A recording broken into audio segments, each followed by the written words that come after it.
Caro assessore Marcato, ma dov'eri in tutti questi anni? Apprendo che su Facebook in queste ore ti stai occupando della questione del deposito di GPL a Chioggia, ma forse tu dimentichi, non avendo studiato bene le carte, che c'è una deliberazione della Giunta regionale del 28 aprile del 2015 che rilascia l'intesa ai fini della costruzione di questo impianto mostruoso da 10.000 metri cubi di GPL. Allora sostenuto da un sindaco che la tua Lega, caro Marcato, ha appoggiato alle amministrative successive.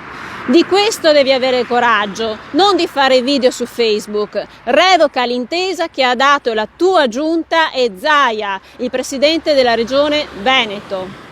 Ed essendoti svegliato troppo tardi, soltanto oggi, forse non sai, caro Marcato, il lavoro che è stato fatto finora dal Movimento 5 Stelle, dai nostri ministri e dall'amministrazione comunale di questa città. Quello che voi non avete mai fatto in tutti questi anni di governo per la mia città, la città di Chioggia.